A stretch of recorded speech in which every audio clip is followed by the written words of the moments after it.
Okay, so once you've drawn out your design and you're happy that it is of a good quality, what you will need is a pair of scissors, some masking tape and some wire. First of all, you need to prepare your masking tape by cutting it into, or ripping it into smaller sections. Okay, you'll need a section to begin with about this long, yeah, and then just carefully tape the sections just to the side of the table so that they are ready when you need them. Okay, you won't need loads and loads, probably about this much is a good amount to get started. Okay, right then you will need a fairly long section of wire, okay, because the aim is to go around the whole of the outline of your fish to begin with, not including the tail and not including the fins. A good place to start is underneath the fish, just under the belly. You don't want to start in the face because otherwise you will end up with a join here in the face, okay, which will look messy. So leaving yourself a little bit of spare wire which you will use to connect the other side to, start to carefully masking tape down your wire following the shape of the sculpture. When you want to smooth the wire around, use the kind of fleshy bits of your fingers or your thumbs like this. So I want a gentle curve around the bottom, so I'm using the top of my thumb. Okay, and again I'm just securing it in place as I go. If you want a sharp bend, you can either use a thumb or a fingernail, or if you haven't got any of those, if your fingernails are quite short, then you can use the side of a pair of scissors, just like this. Okay, I'll show you. So you just bend the wire over the end of the scissors like that, or over the end of a nail. Okay, and then carry on round your sculpture. Okay, again, I want it to be smooth upwards here, so I'm going to use the fleshy bit, okay, of my thumb. It just helps to smooth and manipulate that wire. Okay, and again, I'm going to tape as I go round to ensure that the wire follows this outline accurately. Okay, now I've got to the tip of the face. I'm just going to add another section there. It's important that you remember to include a mouth on your sculpture as well, so I'm just bringing that down. This is quite a sharp angular bend here, so I'm going to use a nail. If you want a really small angle, you can use your finger and thumb to just pinch that to make it a little bit more closed. Okay, and there I carry on, a bit more masking tape, bring it up again around the bottom. Okay, until I get to this section at the bottom where I want to join it. So I'm just going to stop the wire and I'm going to bend it ever so slightly. Then I'm going to carefully cut the excess. Okay. Then I might need to pull up this section here of masking tape. We can always reapply it.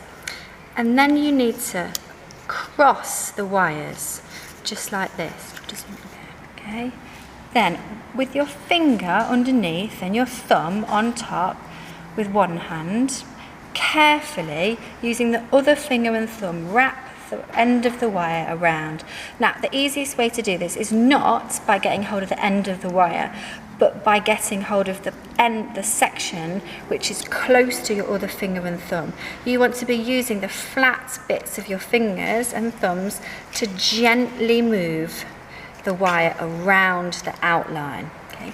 You are aiming to create what we call like a corkscrew effect, or sometimes people say it looks like a spring.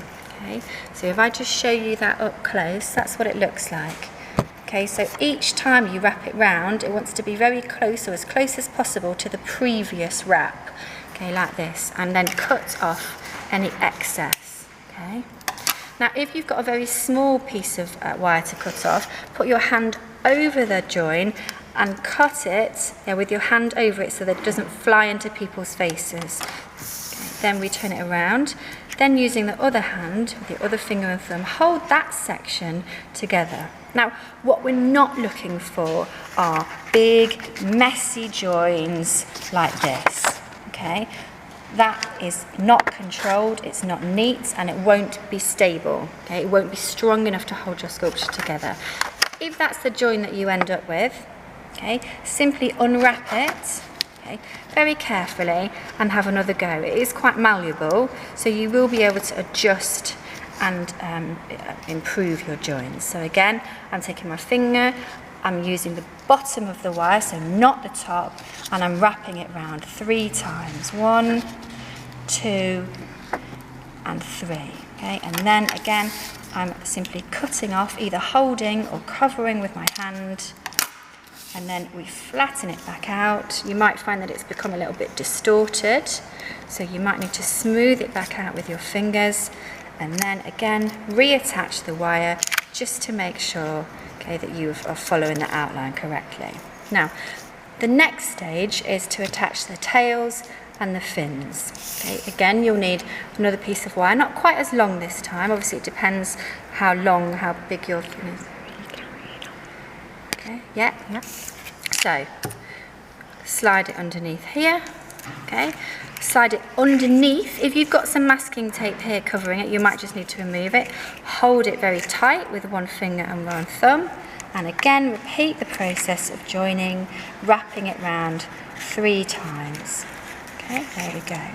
Again, I'm using the fleshy parts of my finger and my thumb to smooth a gentle curve.